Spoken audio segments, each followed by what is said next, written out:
Kalau kembali ke pengalaman Habib menjadi seperti sekarang itu, zigzag dan kemudian ketemu akhirnya ada juga Habib baru tahu ada orang Katolik yang baik juga. Biasanya yang baik tuh Islam semua. Betul, seolah-olah.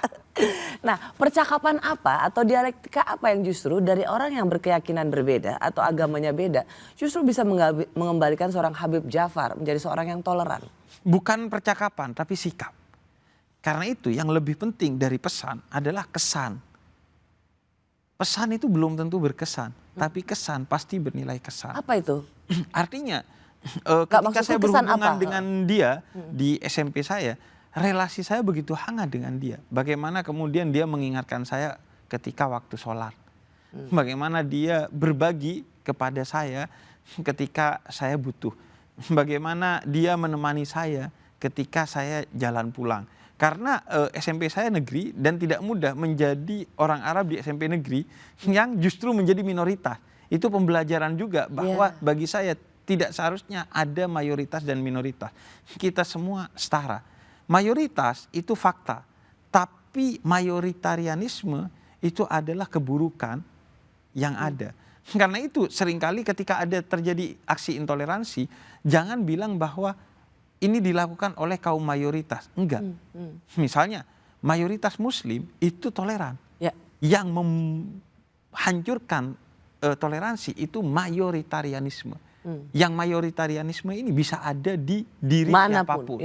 Perasaan merasa paling benar, bisa menghakimi orang lain, ego dan lain sebagainya.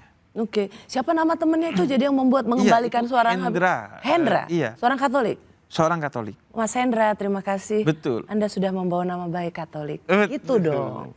Dan saya rasa salah satu yang menyadarkan banyak orang tentang bagaimana kemudian kita harus membangun relasi yang baik dengan umat Katolik. Salah satunya adalah Paus Fransiskus. Oh iya. Seorang yang karya-karyanya saya baca, biografinya itu mungkin tidak kurang dari 3 biografi beliau yang sudah saya baca. Dan saya pernah bertemu langsung dengan beliau. Bib, itu tradisi gereja Katolik ribuan tahun oleh seorang Paus Fransiskus bisa dilakukan di tahun ia melakukan terobosan baru di tahun pertama.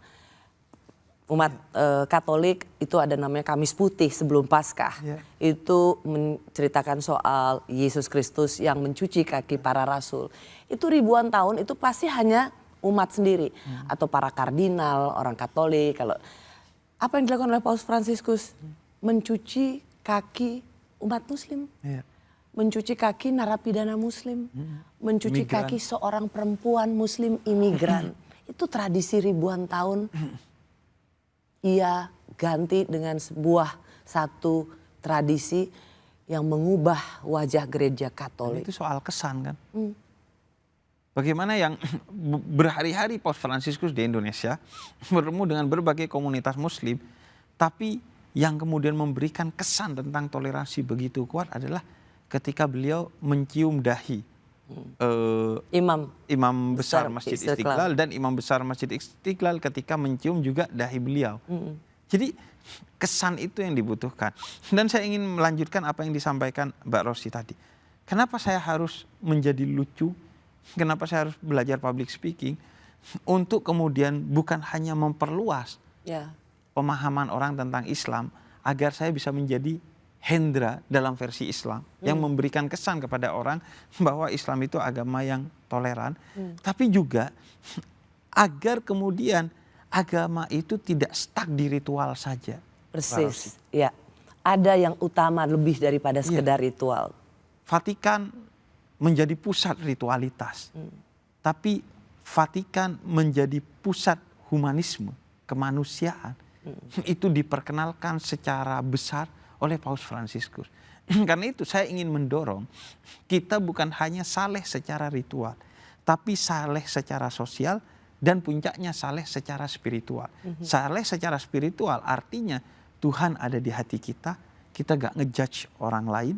Kemudian saleh secara sosial artinya agama itu melahirkan tindakan-tindakan dan aksi-aksi sosial bagi lingkungan yang sehat, bagi manusia lain apapun agamanya, bagi kondisi yang ada di sekitar kita. bukan hanya Tuhan itu di masjid, di gereja, di pura, tapi Tuhan harus ada di rumah sakit. Karena sesungguhnya perilaku kita, kata kita yang memberikan kesan tadi itu haruslah mencerminkan kasih Tuhan. Betul. Itu maksudnya Tuhan ada di hati kita. Betul. Bukan berarti nggak ke masjid dan nggak ke gereja.